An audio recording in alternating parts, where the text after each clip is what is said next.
ሚስጥር አለኝ የነገርኳት። እባካችሁን ከስድባችሁ፣ ከወቀሳችሁ፣ ከዝልፊያችሁ በፊት ልናገር የፈለግኩትን ነገር እስከ መጨረሻ መስማት ግዴታችሁ ነው። ከዛ በኋላ የፈለጋችሁትን ነገር ማለት ትችላላችሁ። አሁን የማነሳው ኢሹ በጣም ሴንሲቲቭ ከመሆኑ የተነሳ ሰዎች እንዲህ አይነት ጉዳይን በጆሮአቸው መስማት የማይፈልጉም። ስትቃወሙ ዝም ብለው ብቻ በደመ ነፍስና በጭፍን እርገጠው ፍለጠው አይነት ነገር ነው ውሳኔያቸው የሚሆነውና ትላንትና ቆላ ደባ ላይ ሆነ ስለተባለው ጉዳይ ላወራ ነው። ስለዚህ ጉዳዩ ምን እንደሆነ ሳትሰሙኝ ገና ስድባችሁን እንዳትጀምሩ። ምክንያቱም ይሄን አይነት ነገር ስለማቅ ነው ምን እንደሚባልና በመጀመሪያ ደረጃ ብፁዕ አባታችን የተናገሩትን ንግግር ላሰማችሁና እኔ ደግሞ ቀጥላለሁ። ይህንን ቪዲዮ ተመልከቱ። አሁን ገበያው ቤተ ክርስቲያኒቱ ላይ እየደራ ነው፣ ከፍም እያለ ነው። እንደውም ፐርሰንት አለበት። እነ ሊቀ ሊቃውንትን እዚህ የጠየቅኩኝ ዛሬ እየጠራን ነው እንደዚህ ሲሉኝ ፐርሰንት በሚለው ሕጋችሁ ነው ወይስ የዕለት ምግብ ማደሪያ በመክፈል? ይሄ ነው ጥያቄ። ግድ የለም ግን በፐርሰንት 40%፣ 50%፣ 60% የሚል በጆሮ የሽው የሚል ነገር አለና እንደዚያ ከሆነ እንዳትሞክሩት። የእሳቸውን ንግግር ቀድሜ ያሰማኋችሁ ይሄንን ነገር እኔ ብናገረው ልትሉኝ የምትችሉትን ነገር ስለማቀው ነው። ምክንያቱም እንዲህ አይነት እውነታ ለማውጣት ሲሞከር የሚባለው ነገር ለማሸማቀቅ ተልኮ አለህ ምናምን ነው የሚባለው እና በመጀመሪያ ደረጃ የራሴን ሃይማኖት ልንገራችሁ። እኔ የኦርቶዶክስ ተዋህዶ እምነት ተከታይ ነኝ። የምናገረውም ነገር ስለ ሰው ሃይማኖት ሳይሆን ስለ ራሴ ሃይማኖት ነው። ትላንትና የቅድስት ኪዳነ ምሕረት ምስል በዛፍ ላይ ታየ ተብሎ በቃ ሚዲያው ሁሉ የሚያወራው ስለዚህ ምስል ነውና ይህንን ምስል ሁሉም ሰው እውነት ነው ብሎ ከማመኑ የተነሳ በዛሬው ዕለት ከተለያየ አቅጣጫ ስፍራው ጠጠር መጣያ እስኪያጣ ድረስ ሞልቶ ነበር። አሁን ላይ ቤተክርስቲያን ትልቅ የመነገጃ ቦታ ሆናለች ያሉትን ንግግር አሁን ከዚህ ጋር ላገጣጥምላችሁ ነው። ይሄ ተግባር ሆን ተብሎ የተወሰኑ አካላቶች ይሄንን አይነት ነገር ፈጥረው ነው። በነገራችን ላይ ዛፍ እኮ በተፈጥሮ የተለያየ አይነት ቅርጽ ያለው ዛፍ አለና ይሄ ዛፍ ምናልባት በቀን ላይ ብታዩት እንደዚህ አይነት ምስል አያሳይም። አሁን ምሽት ላይ የሆነ ሻማ ምናምን በርቶ ስትመለከቱት እንደተባለው የቅድስት ኪዳነ ምሕረትን አይነት ምስል ሊታይበት ይችላል። በቃ የሆነ የሚመስል ነገር ለምሳሌ ጨለማ ቦታ ላይ እኮ የሆነ ሻማ ነገርን ብታበሩ ዛፉም ቅጠሉ ራሱ ግርግዳ ላይ የሆነ አይነት ቅርጽ ሊሰራላችሁ ይችላል። ቅድስት ኪዳነ ምሕረት ሰማይ ላይ ታየች ቢባል እንኳን ምናልባት ያ ነገር ሊያሳምን ይችላል። ምክንያቱም ፈጣሪም ሆነ እንደዚህ መላእክትም ሆነ ቅዱሳን ለተወሰነ ሰዓት ተገልጸው ከዛ ሊሰወሩ ይችላል። ያ ደግሞ ሰማይ ላይ ያም ደግሞ ምንም አይነት የሰው ንክኪ የሌለበት ነገር ስለሆነ ነው። ሰማይ ላይ መዝራት አይቻልም፣ ወይም ደግሞ እናንተ በእጃችሁ ልትቀይሩት የምትችሉት ነገር አይፈጠርም። ስለዚህ ሰማይ ላይ ታይታ እንደ ተአምር ቢወራ ያ ሊያስኬድ ይችላል። ነገር ግን ዛፍ ላይ እንዲህ አይነት ተአምር ታየ ብሎ መናገር ማለት ግን ትልቅ የንግድ ሲስተም እንደሆነ ልነግራችሁ ፈልጋለሁ።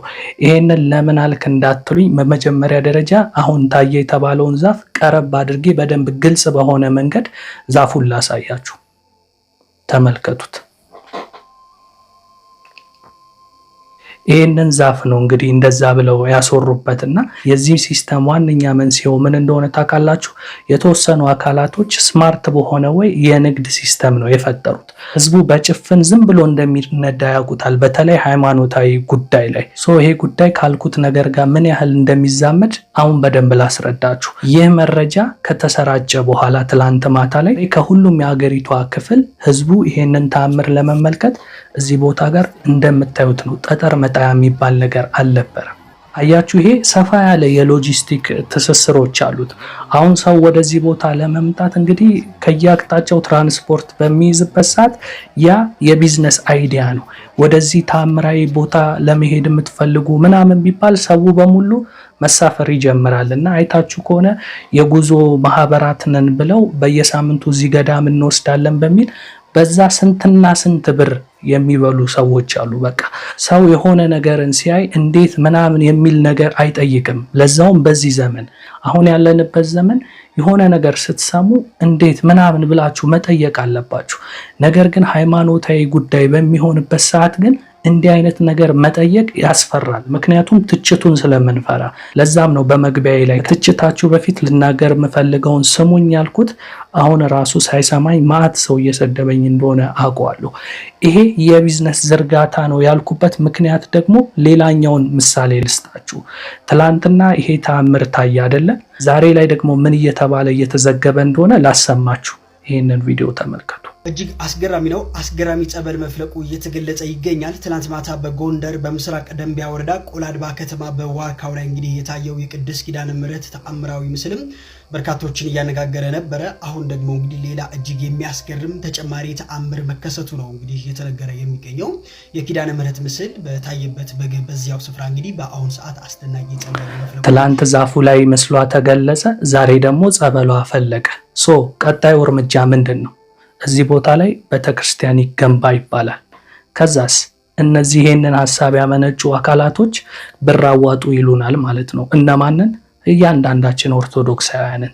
ከዛ ምን አይነት ሼም ያስይዙናል? እንዲህ አይነት ተአምር ለታየበት ቦታ ገንዘብ አለማዋጣት ማለት በሰማይ ያስጠይቃችኋል ሁሉ ሊሉን ይችላሉ አጠያየቃቸው ላይ። ከዛ ደግሞ እኛ በተፈጥሯችን ፈጣሪን እንፈራ አይደለ? ገንዘብ ማዋጣት እንጀምራለን። በመግቢያ ላይ ያሰማችሁ ቃል በቃል እኔ አይደለም የተናገርኩት፣ ብፁዕ አባታችን ፓትርያርኩ የተናገሩትን ሰምታችኋል አይደለ? ቤተክርስቲያን ትልቅ የመነገጃ ቦታ ሆናለች ነው ሲስተሙን የዘረጉት። በቃ ይሄንን ዛፍ እንዲህ ብለን እናስወራበት፣ ከዛ ህዝቡ ደግሞ በጨለምተኝነት ግር ብሎ ይመጣል ብለው አሁን የመጀመሪያ የቢዝነስ አይዲያቸውን ዘርግተዋል። ብዙ ሰው ወደዚህ ቦታ በሚሄድበት ሰዓት እንግዲህ የጉዞ ማህበራት አዘጋጅተው ያጭዱታል ይሄንን ሰው ማለት ነው፣ ይሄንን ገንዘብ። ከዛስ ቤተክርስቲያን ደግሞ ይሰራ ይባልና ደግሞ አዋጡ ይባላል።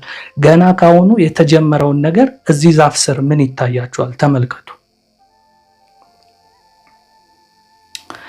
እንግዲህ እንደ ጣዖት ገንዘብ እየተዋጣ ነው። ዛፉ ስር እየተደረገ ያለውን ገንዘብ ኪዳነ ምሕረት ናት የምትወስደው? ይህን ጥያቄ እስኪ በግልጽ መልሱልኝ። ይህን ብር ኪዳነ ምሕረት ናት የምትወስደው? ማን ነው የሚወስደው? ይህን ብር ሰዎች ናቸው የሚወስዱት። ለምናቸው? ለግል ጥቅማቸው። በቃ ኃይለኛ ንግድ ነው የተያዘው ነው የምላችሁ። እና ህዝቡም ደግሞ እንዲህ አይነት ነገር አይጠይቅም። ቅድም ባልኳችሁ መሰረት በጣም ይፈራል ማለት ነው። ይሄ አንድና አንድ የሚታይ ነገር ነው። በቃ ሆን ተብሎ የተዘረጋ ሲስተም ነው። ብር የሚወሰድበት አይነት ሲስተም ነው። እንግዲህ በየሶሻል ሚዲያው ላይ ከዚህ በፊትም ታያላችሁ። የሆነች ገዳምን ያሳዩና በጎጆ ቤት ትልልቅ አባቶች መናኞች፣ በቃ ዓለማዊ ነገር በቃን ያሉ ሰዎች ያማረ ቤት ፎቅ ቤት ወይም ደግሞ በግንብ የተሰራ ነገር የማይመቻቸው በደሳሳ ጎጆ ውስጥ ሆነው ፈጣሪያቸውን የሚያመልኩ ሰዎች አሉ። እነዛ ሰዎች 5 ሳንቲም ከሰው የሚጠብቁት ነገር የለም። ምግባቸውን እንኳን የሚያዘጋጁት እዛው ጫካ ውስጥ የሆነች ነገር እየዘሩ ለሆዳቸው ብለው ሳይሆን የሚበሉት እንዳይረባቸው ያህል እንጂ የሚበሉት እኛ እንደምንበላው ጠግበው እንኳን አይበሉም። ያንን ግን አጥተው አይደለም እንደዛ የሚያደርጉት። እነሱ መናኞች ናቸው። ከፈጣሪያቸው ጋር ብቻ መገናኘት የሚፈልጉ እንጂ በጥሬ ገንዘብ እንኳን የማይፈልጉ ወይም የተለየ ምቾት የማይፈልጉ ሰዎች አሉ። ታዲያ እነዛን ሰዎች በጸሎት መሃል ማለት ነው ወረድ ብለው የሆነ ተራራማ ቦታ ላይ ያቺን በቪዲዮ ይቀርጹና እዚህ ገዳም ውስጥ ያሉ አባቶች መነኩሴዎች በጣም ተቸግረዋል ምናምን ብለው ድንጋይ እንደዚህ ይዘው እነዚህ አባቶች እነዚህ መነኩሴዎች እንደዚህ ተቸግረው እኛ ግን በተደላደለ በአማረ ቤት ውስጥ እየኖርን ነው፣ ይሄ ያዛዝንም ክርስቲያን ወገኖቻችን ምናምን ብለው ቀውጥ ያረጉታል። ታዲያ እኛ ደግሞ ሩሩ አይደለን? ስንትና ስንት ሚሊዮን ብር ነው የምናዋጣው። ያ ማለት ከኔ 100 ብር ሊሆን ይችላል፣ 1000 ሊሆን ይችላል ማዋጣው። ማዕት ምዕመናን ያ ብር ሲሰባሰብ ኢን ሚሊየንስ ነው የሚመጣው። አንድ ነገር ልንገራችሁ፣ የ100 ብር ቻሌንጅ ተብሎ ኦርቶዶክሳውያን በሚሊዮን የምንቆጠር ነን አይደለ? 100,000 ሰው 1,000 ብር ቢያዋጣ ነው የምላችሁ ኢን ሚሊየንስ ነው የሚመጣው። ስትመጡ ካልኩሌት አድርጉት ራሳችሁ ብሩን። ታዲያ በታዋቂ ቲክቶከሮች፣ አርቲስቶች እንዲሁም በተለያዩ ሰዎች እንዲህ አይነት ቪዲዮዎች ሲሰሩ ኢትዮጵያ ውስጥ ያሉ ሰዎች ብቻ ሳይሆን ከየዓለማቱ ግማሹ $100 የሚልካለ፣ $500 የሚልካለ። ያ በኢትዮጵያ 20,000 15,000 ምናምን ነው የሚመጣው ያ ብር። አንዳንድ ሰው ደግሞ በግሉ 1 ሚሊዮንም ሊሰጥ ይችላል፣ ለቤተክርስቲያን ስለሆነ ለፈጣሪ ሰጠው ብሎ ስለሚያምን። በዛ ሰበብ የሚሰበሰበው ብር እጅግ በጣም ለቁጥር የሚያዳግት ኢን ሚሊየንስ ብር ነው የሚሰበሰበው። ከዛስ እነዛ ገዳማት ላይ ያሉ ሰዎች እስቲል አሁንም ድረስ ይለመንላቸዋል። አንድ ደህና ነገር እንኳን አይሰራላቸውም። ምክንያቱም እነዛ ሰዎች እንዳልኳችሁ ያ ነገር እንዲሰራላቸው አይፈልጉም። ቤተክርስቲያን እንስራ ብለው ይጀምሩታል። ከዛ አያልቅም። 10 ዓመት 5 ዓመት ይፈጃል ያ ቤተክርስቲያን። ለምን? ከተዋጣው ብር ላይ 10% የሚሆነው እንኳን ለቤተክርስቲያን ማሰሪያው አይደርስም። እንዳለ ገንዘቡን የሚበሉት ግለሰቦች ናቸው። ለዛ ነው ቤተክርስቲያን ትልቅ መነገጃ ሆናለች ብለው በግልጽ ነው ብፁዕ አባታችን መድረክ ላይ የተናገሩትና ይሄንን ነገር ደፍሬ የምናገረው እንግዲህ ብዙ ወቀሳ ብዙ ነገር ከሌቦቹ እንደሚመጣብኝ ያውቃለሁ። ግን ይህ ንግግሬ ፈጣሪ ምክንያት ሆኖ ህዝቡንም ሊያነቃ ይችላል ብዬ አስቤ ነው። እንግዲህ አንድም ሁለትም ሰው ከነቃ እሱ ደግሞ ሌላውን እያነቃ የነዚህን የሌቦቹንና የደላሎቹን የተዘረጋ ሲስተም እንዲቆራረጥ ያደርጋል ብዬ አስባለሁ። ኪዳነ ምሕረት ተገለጸች ከተባለ እንኳን ሰማይ ላይ ልትገለጽ ትችላለች እንጂ ሰው በተከለው ዛፍ ላይ ወይም ደግሞ በተፈጥሮ የበቀለ ዛፍ ላይ ታየሽ ተብሎ እንዲህ አይነት ወከባ መፍጠር ግን ለሌላ ዝርፊያ እያመቻቿችሁ እንደሆነ ልትረዱ ይገባል። ለዛም ደግሞ ጥሩ ማሳያ ነግሬያችኋለሁ። ትላንቴ ታምር ታየ፣ ዛሬ ጸበል ፈለቀ፣ ነገ ቤተክርስቲያን ይገንባ። ገንዘብ ታዋጣላችሁ። ያ የታወጣው ገንዘብ ደግሞ ቤተክርስቲያኑ አይገነባበትም። ይገነባበታል ተብሎም ከተጀመረ ቤተክርስቲያኑ የዛሬ 5 እና 10 ዓመትም አያልቅም። በየጊዜው ብር አምጡ ይሏቸዋል። እነሱ ግን ያንን ኪሳቸውን ያደልቡበታል። ይሄ እየመረራችሁ የምትውጡት ሀቅን የተናገርኩት። እኔ ከዚህ በላይ የምጨምረው ሌላ ሀሳብ የለም።